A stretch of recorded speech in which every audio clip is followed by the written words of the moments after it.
Good morning class.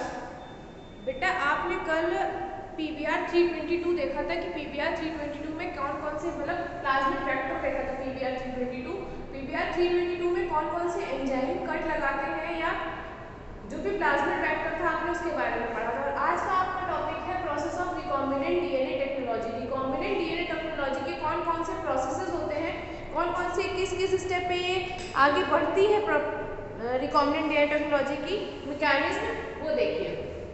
तो इसका first step है fragmentation of DNA through endonuclease enzyme. Fragmentation of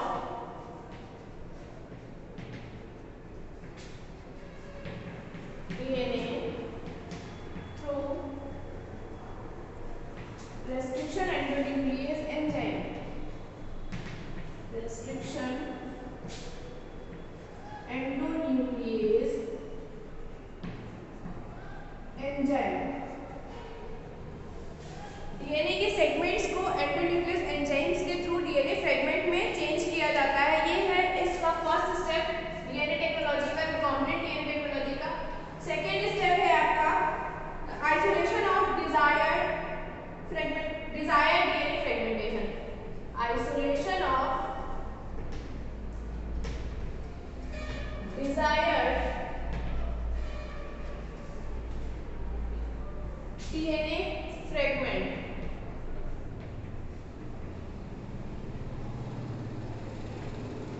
जो desired DNA fragments हैं उनका आइसोलेशन करना, this is the second step. Third step is ligation of DNA fragment vector। ligation of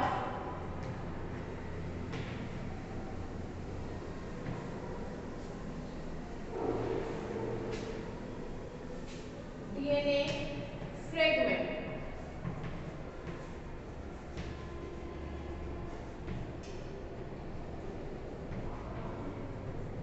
vectors के through vectors का DNA fragmentation में ligation कैसे होता है, ये है आपका third step.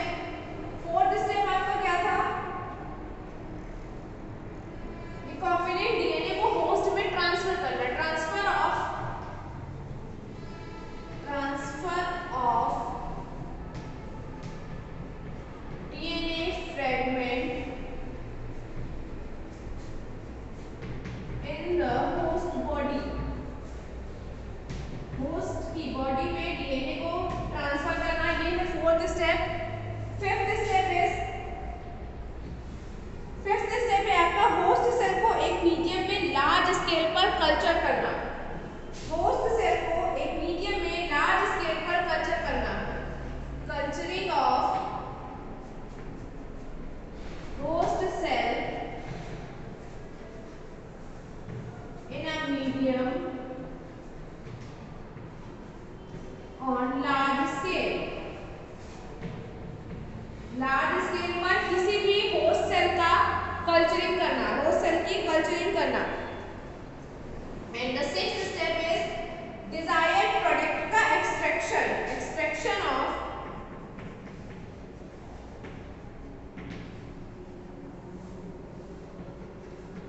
Desired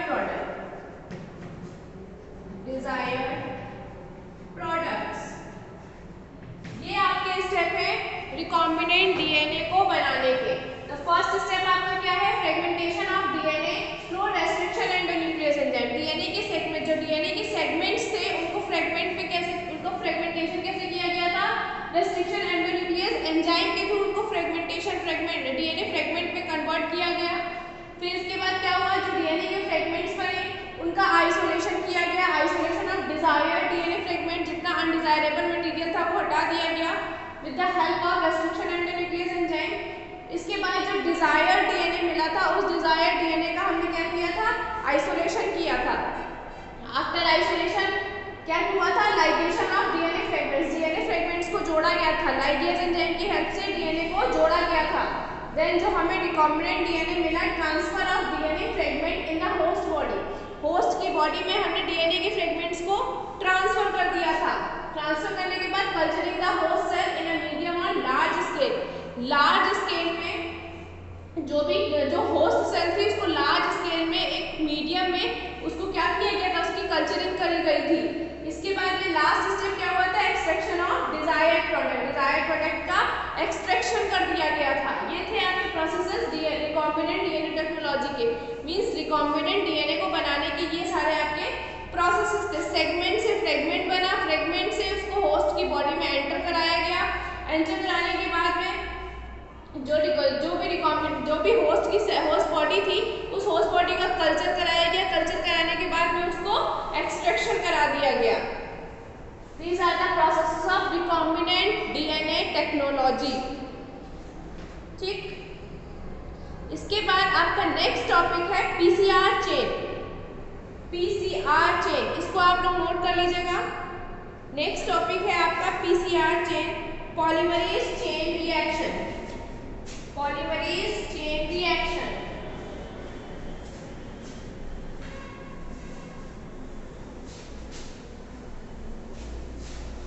polymerase chain reaction, PCR, amplification of gene of interest using PCR. What is PCR? PCR is a polymerase chain reaction।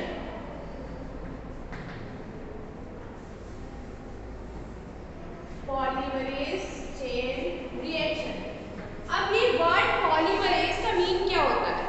Polymerase, poly means क्या हुआ, वन और मोर, एक से ज्यादा, और मरेज मीन्स क्या होता है, फॉर्मेशन। किसी भी चीज का एक से ज्यादा formation, 2, 3, 4, like photocopy xerox machine आपने देखी होगी। जेरोक्स मशीन में हम एक ओरिजिनल कॉपी डालते हैं और हमें जितनी भी कॉपीज चाहिए होती है उतनी निकलकर आ जाती है। जस्ट जैसे फोटोकॉपी मशीन काम करती है, हमारी पीसीआर चेन भी वैसे ही काम करती है। जो डीएनए पीसीआर चेन का काम क्या होता है, डीएनए की कॉपीज बनाना। तो पॉलीमरेज का मीन्स क्या हुआ, एक से ज्यादा कॉपी बनाना, एक से ज्यादा फॉर्मेशन। तो पीसीआर में क्या होगा, डीएनए की हम एक से ज्यादा कॉपीज बनाएंगे। ये 3 स्टेप होते हैं पीसीआर चेन में। फर्स्ट स्टेप आपका होता है डीनेचुरेशन। पीसीआर चेन का आपका फर्स्ट स्टेप होता है, ये रिएक्शन जो होती है 3 स्टेप्स में कंप्लीट होती है। फर्स्ट होता है denaturation, denaturation of DNA strand. Second आपका स्टेप होता है प्राइमर्स एनिलिंग, प्राइमर्स एनिलिंग।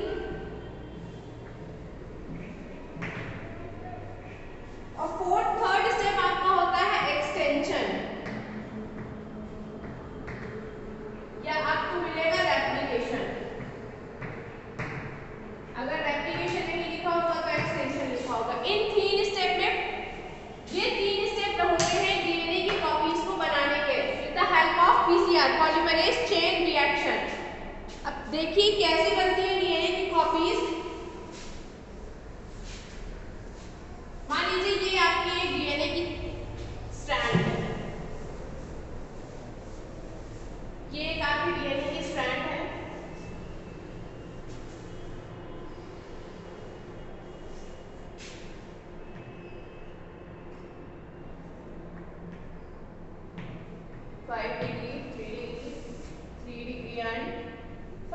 ये एक आपकी डीएनए की स्ट्रैंड है।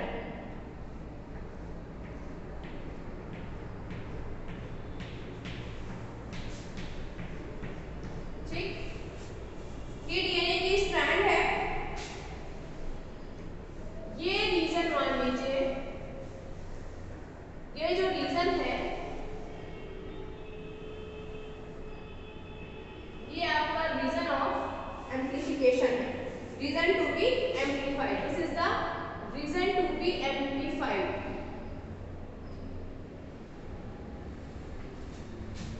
रीजन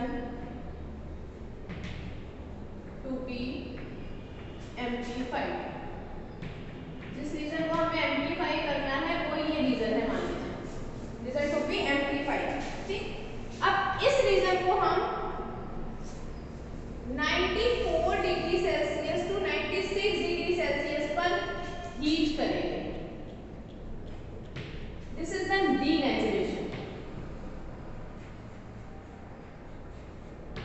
जो डीएनए का नेचर है उसके नेचर को चेंज करना डीनेचुरेशन। हमने हीट किया डीएनए का जो ओरिजिनल नेचर था उसको हमने चेंज करने के लिए क्या किया, इस रीजन को हमने हीट किया at 94 degree Celsius to 96 degree Celsius.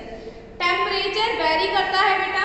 मान लीजिए आपको एमसीक्यूज में कभी पूछा जाए 96 से एबव भी हो सकता है, टेम्परेचर आपको 97 दे दिया गया, जो अदर ऑप्शन है उसमें आपको 40, 50, 30, 97, 98 दे दिया जाए तो हम 98 लगाएंगे, मैक्सिमम नंबर ऑफ टेम्परेचर लगाएंगे जो मैक्सिमम। तो टेम्परेचर वेरी करता है यहाँ पर हम किस डिग्री पर हीट करेंगे। और मान लीजिए ये जो रिएक्शंस है ये नॉर्थ पोर्शन में हो रही है तो वहाँ पर ये टेम्परेचर यही काम करेगा। लेकिन अगर हम साउथ में जाएंगे, मान लीजिए हमने रेगिस्तान, जो रेगिस्तानी एरिया है वहाँ पर जाकर के हमने इस रिएक्शन को करवा रहे हैं, मीन्स उस रीजन में काम हो रहे हैं, तो वहाँ पर ये इतना हाई टेम्परेचर नहीं चलेगा, वहाँ पर ये टेम्परेचर ऑटोमेटिकली कम हो जाएगा। क्यों हो जाएगा, क्योंकि वहाँ का जो एक्वस है, वहाँ का जो एटमॉस्फेयर है वो ऑलरेडी ही गर्म है, वहाँ पे वैसे भी इतनी गर्मी होती है, तो गर्मी की वजह से इस टेम्परेचर को हम क्या करेंगे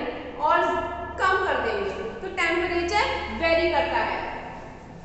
94 degree Celsius to 96 degree Celsius में हमने इसको हीट किया, हीट करेंगे तो क्या हो जाएगा कि दोनों स्ट्रैंड अलग हो जाएंगे, दोनों स्ट्रैंड का डीनेचर हो जाएगा। 5 डिग्री टू 3 डिग्री, ये दोनों स्ट्रैंड का डीनेचर हो जाएगा, दोनों स्ट्रैंड आपस में अलग हो जाएंगे। ठीक,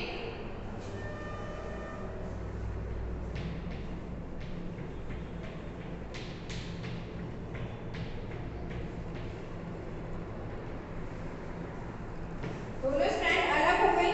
अलग होने के बाद में कुछ प्राइमर्स आ गए यहाँ पर। मान लीजिए एक प्राइमर ये है और एक प्राइमर ये है, ये आपका हो जाएगा 3 to 5 और ये आपका हो जाएगा 5 to 3। This is primer annealing, primer aniline.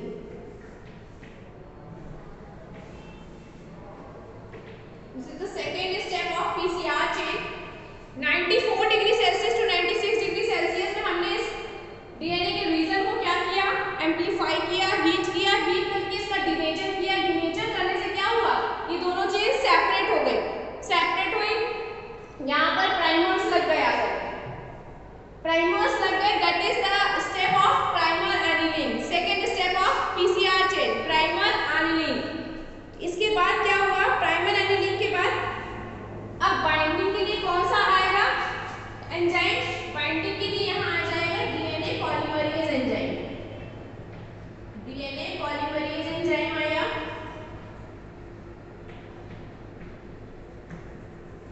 उसने क्या किया, इन प्राइमर्स को एक्सटेंड कर दिया, इन प्राइमर्स को एक्सटेंड कर दिया।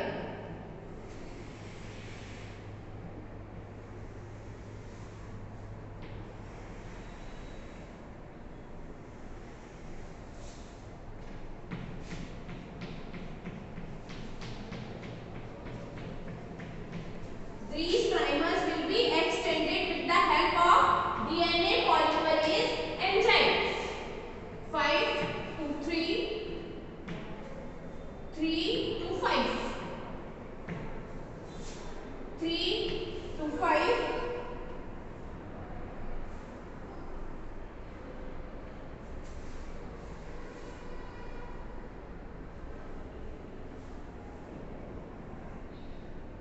इनको एक्सटेंड किया है, ठीक है, कंप्लीट चेन नहीं है, इनको एक्सटेंड किया। 3 to 5, 5 to 3 with the help of DNA polymerase enzyme की हेल्प से क्या किया, इसको एक्सटेंड कर दिया।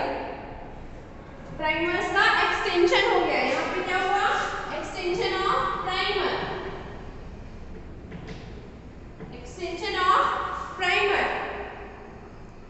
और एक्सटेंशन ऑफ प्राइमर के बाद में इसकी रिपीट कॉपीज बनी, ऐसा बताया गया है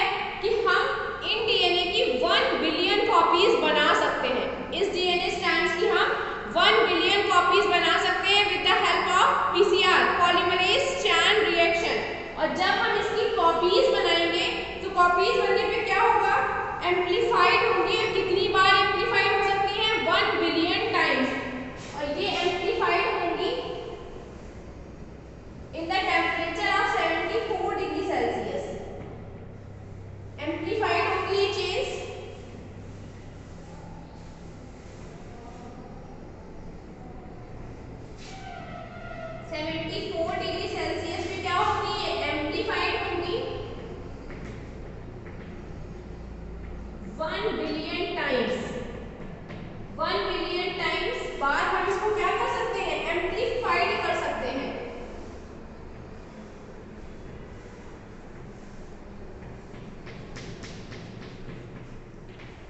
ये है आपकी PCR chain reaction. Theory is not so important, theory इतनी इम्पोर्टेंट नहीं है अगर आपको ये पीसीआर चेन रिएक्शंस के स्टेप पता है। जितनी आपकी थ्योरी में लिखा है, थ्योरी से ज्यादा आप डायग्राम में बता रहे हैं। Theory is not so important, diagram learn करिए। Diagram is so easy. क्या हुआ, डीएनए का हमने देखने का हमने सेगमेंट लिया, सेगमेंट के बाद कुछ रीजन हमने लिया एम्प्लीफाइड करने के लिए। डीएनए का कुछ रीजन हमने लिया एम्प्लीफाइड करने के लिए, उसको हमने उस रीजन का हमने डिनेचुरेशन किया, at the temperature of 94 to 96 degree Celsius पर हीट किया।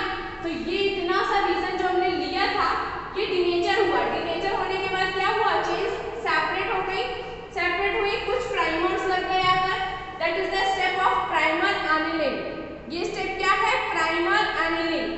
प्राइमर्स लग गए, डीएनए पॉलीमरेज एंजाइम आया, डीएनए पॉलीमरेज एंजाइम ने क्या किया, इन प्राइमर्स को एक्सटेंड किया।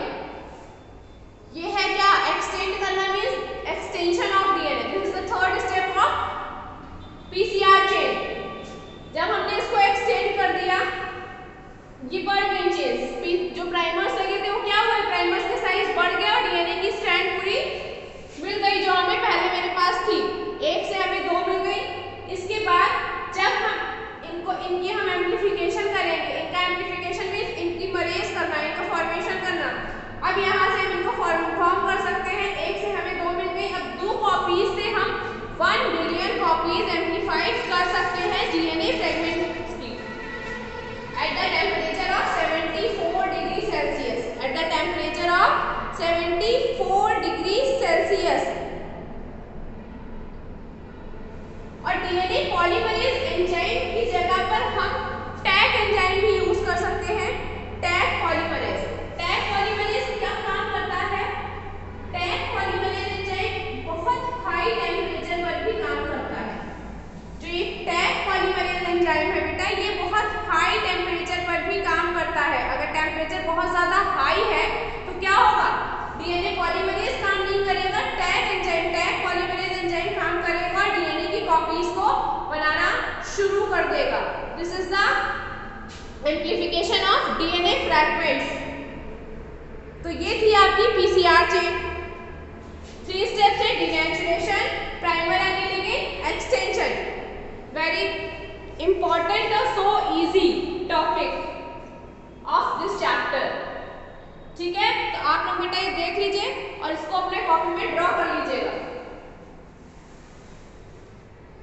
Theory is not so important, मैं फिर एक बार ये बात कह रही हूँ, थ्योरी बहुत ज्यादा इंपॉर्टेंट नहीं है। अगर आपको ये सारे स्टेप्स, बहुत इजी चेन है ये, इजीली लर्न हो जाएगी, प्रैक्टिस करिए, कुछ नहीं है इसमें। डीएनए की फ्रेगमेंट्स है, सेपरेट हुए, एक्सटेंशन हो गया प्राइमर्स का और कॉपीज बन गई।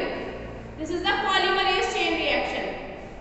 The next topic is applications of PCR. PCR का यूज कहाँ होता है वो देखते हैं। Last topic of the chapter, application of PCR,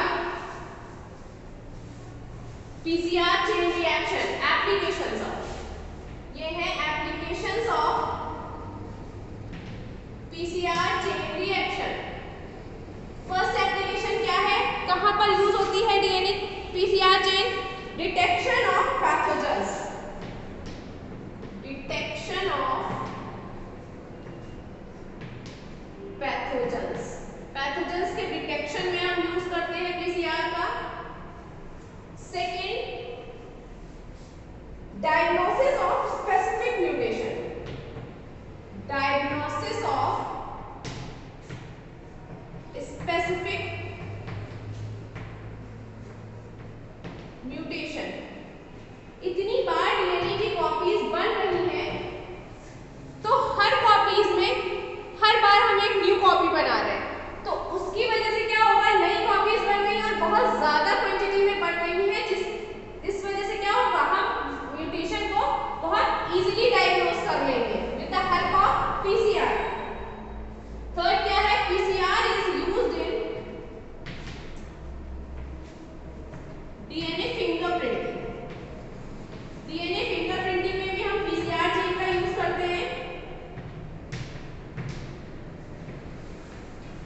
next application is detection of specific micro organisms.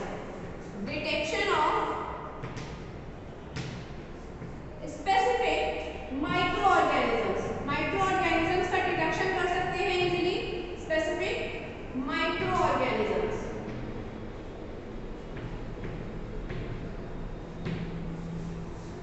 The next is in parental diagnosis. In parental diagnosis. Parental diagnosis क्या है? Parental diagnosis है in the womb. In the womb means जब जो baby delivered नहीं हुआ है, warm में ही है, तो हम वॉर्म के अंदर ही डीएनए को, सेपरेट डीएनए का उस जो भी फिटस है वॉर्म के अंदर, उसका हम डीएनए निकाल करके उसको डायग्नोज कर सकते हैं कि जो बेबी है उसमें कोई किसी भी तरह की कोई भी मतलब गड़बड़ी तो नहीं है, कोई बीमारी तो नहीं है, हम इसको डायग्नोज कर सकते हैं in the worm. That is the parental diagnosis. ठीक। नेक्स्ट है आपका इन पैलिएंटोलॉजी। पैलिएंटोलॉजी क्या है कि हमें कहाँ पे डीएनए मिलते हैं। मींस जैसे ये कहा जाता है कि जो चिंपैंजीज हैं वो ह्यूमंस के क्या है, वंशज है। तो हम इस तरह से डीएनए की जो डायग्नोसिस करी जा रही है, दैट इज द पैलिएंटोलॉजी। जहाँ डीएनए है उसको डायग्नोज करने के लिए कौन सा वर्ड आता है, पैलिएंटोलॉजी। पैलिएंटोलॉजी का यूज पैलिएंटोलॉजी में कैसे कर सकते हैं, with the help of PCR. The next is diagnosis of plant pathogen. Diagnosis of plant pathogen. Pathogens. And the last is gene therapy. Gene therapy. This is the applications of PCR chain. The chapter will be finished. ये आपका last topic था process and principles का। Next video में हम next chapter शुरू करेंगे, biotechnology and its application. आज के लिए बेटा इतना ही। Thank you.